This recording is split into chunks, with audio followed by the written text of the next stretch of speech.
Hi guys, welcome back to my channel. So today's going to be a really short tutorial. We are just taking this before to a really rich brown and cutting a lot of her hair off. So usually when I do a transformation like this and I'm taking a lot of hair off, I just like to make a blunt cut a little bit longer than our desired length, just so I'm not coloring all that hair and then cutting it off later and wasting all that product. So I'm just straight cutting the back, real easy, bringing the sides over, cutting all that length off just so I'm not coloring it. And you can see that she had like pretty damaged ends. That's just because we were going back and forth from blonde to dark, and she curls her hair every single day. So we just wanted to start fresh and get all those ends cut off and get a really cute short style for spring. She's also going darker, so we did a bunch of highlights on her before and she was blonde for a while. Then she was going back darker, and this has been faded for a couple months. So now we're just going to go completely dark, kind of going from her natural that you can see her roots are at, fading into a really rich brunette. So I'm very excited for this transformation, and it's very, very simple.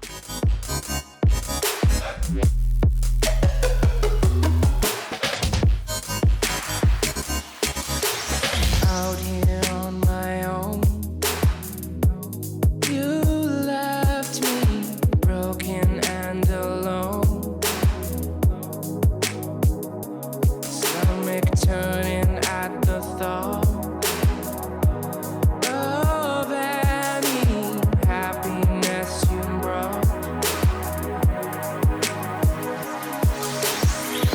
So the color I am using is Goldwell Colorance. I have 6N and 5BG. That is a brown gold-y color. And so I just mixed those. I did a little bit more 6N than BG. You have to be careful with the BGs or the Gs from Goldwell because they do shine through. So if you don't want too much warmth, don't use a lot. But I did need to fill it just a smidge, and we were looking for that rich color, not so much like an ashy color.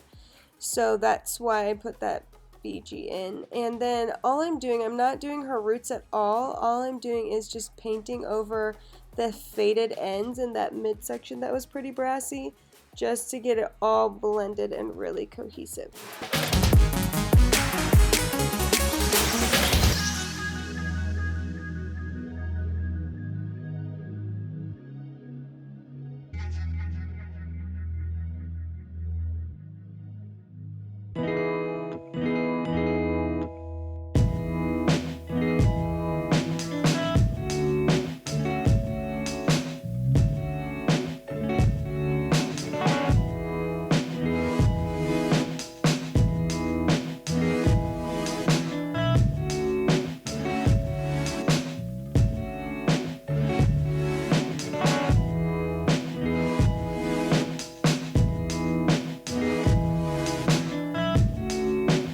This application took like maybe 7 minutes.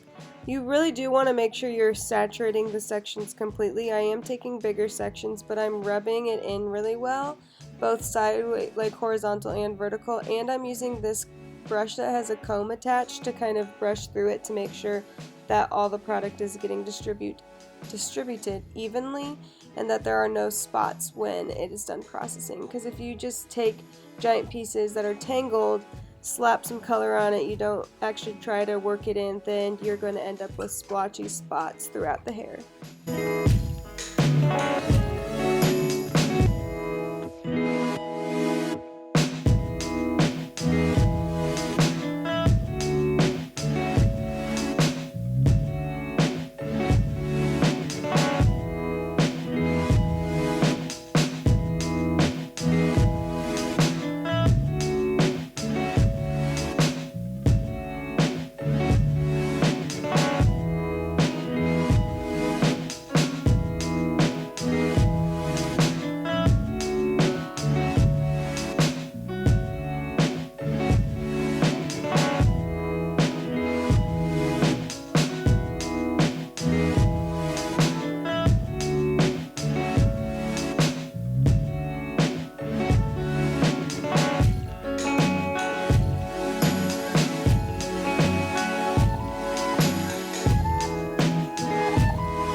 sit out. It's set for about 20 minutes, 25 minutes is what we let it process at. It was, Colorance is a demi-permanent color, so it didn't need to sit for 45 minutes. Also, she didn't have any grays, and so I do not recommend using permanent color for this application at all, especially if your client might want to go back like blonde-ish or put some highlights in there later on. Permanent color is the worst to take out, so I always recommend a demi when you're doing something like this. But this is the end result. We thought it was so beautiful, and we loved the cut. It was so fresh for her and new for spring, and we loved it. So thanks so much for watching. Make sure you like, subscribe, and share, and I'll see you in my next one. Bye, everyone.